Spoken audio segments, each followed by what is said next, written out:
یہ واقعہ تاریخی بنی اسرائیل کا ایک نہایت دردناک اور عبرت آموز واقعہ ہے، جو اس بات کی کلی نشانی ہے کہ جب کوئی قوم کھلے عام گناہ کرنے لگتی ہے، خاص طور پر زنا اور فحاشی جیسے گناہ، تو اللہ تعالیٰ کا غضب نازل ہوتا ہے اور عذاب کی صورت میں پوری قوم کو ہلاک کر رکھ دیتا ہے۔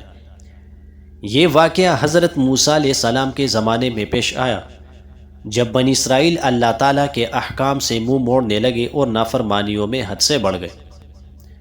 جب حضرت موسیٰ علیہ السلام بنی اسرائیل کو فرعون کے ظلم سے نجات دلا کر لے گئے تو وہ ایک مدت تک صحرائی سینا میں بھٹکتے رہے۔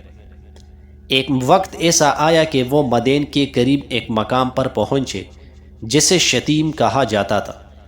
وہاں ان کے قریب ایک قوم آباد تھی جسے قوم موآب کہا جاتا تھا۔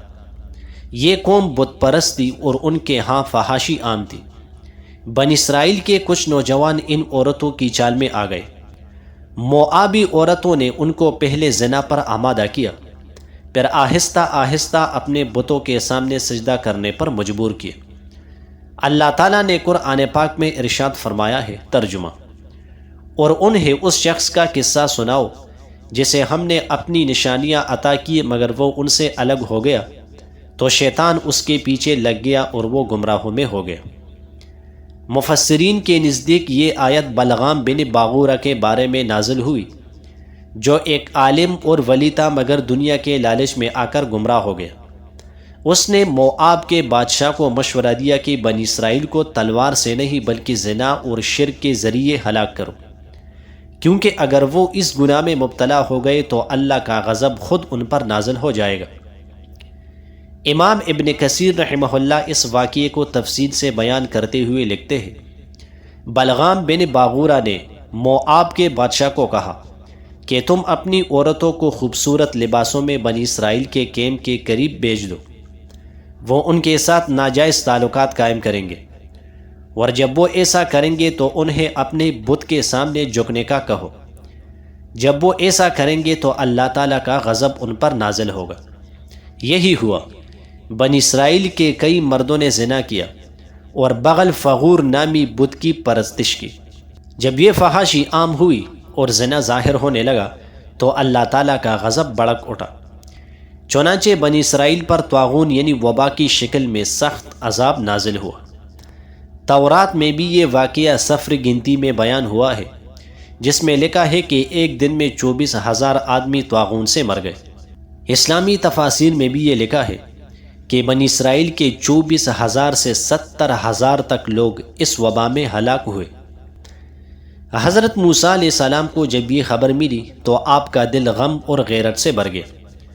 آپ نے بنی اسرائیل کے سرداروں کو حکم دیا کہ جو لوگ بغل فغور کی عبادت میں شریک ہوئے ہیں انہیں قتل کر دو تاکہ زمین پاک ہو جائے۔ اسی دوران ایک شخص زمری بن سلو نامی بدبخت نے سب کے سامنے ایک مدیانی عورت کو اپنے خیمے میں لے گئے۔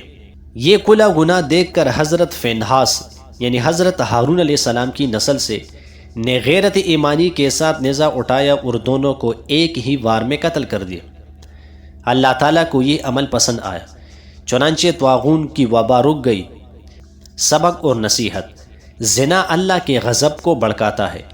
جب کوئی قوم اس گناہ کو عام کر دیتی ہے تو اللہ کا عذاب دنیا میں آتا ہے۔ فحاشی اور بے حیائی اجتماعی ہلاکت کا سبب بنتی ہے۔ جب بے حیائی پیلتی ہے تو برکتیں ختم ہو جاتی ہے اور مصیبتیں نازل ہوتی ہیں۔ اللہ کے عذاب سے بچنے کا واحد راستہ توبہ ہے۔ جو قوم توبہ کرتی ہے اللہ اسے معاف فرما دیتا ہے۔ غیور ایمان والے عذاب کو روک سکتے ہیں، جیسے حضرت فینہاس کے عمل سے اللہ کا غضب ٹھنڈا ہوا۔ جناب نبی کریم علیہ السلام نے فرمایا، جب کسی قوم میں زنا عام ہو جائے اور وہ اس برائی کو کلم کلا کرنے لگے تو ان پر طاعون اور وہ بیماریاں مسلط کر دی جاتی ہے جو ان سے پہلے لوگوں میں نہ تھی۔ یہی وہ حقیقت ہے جو بنی اسرائیل پر ظاہر ہوئی۔ زنا کے سبب طاعون کا عذاب آیا اور ہزاروں لوگ ہلاک ہو گئے۔ بنی اسرائیل پر آنے والا یہ عذاب صرف ایک تاریخی واقعہ نہیں بلکہ امت مسلمہ کے لیے بھی سخت تنبیہ ہے۔ اللہ تعالیٰ کی سنت نہیں بدلتی۔ اگر کوئی قوم زنا، فحاشی اور نافرمانی کو عام کر دے تو اس پر بھی ویسے ہی عذاب نازل ہو سکتا ہے جیسے بنی اسرائیل پر نازل ہو۔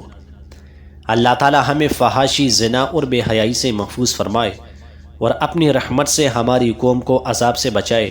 آمین یا رب العالمین۔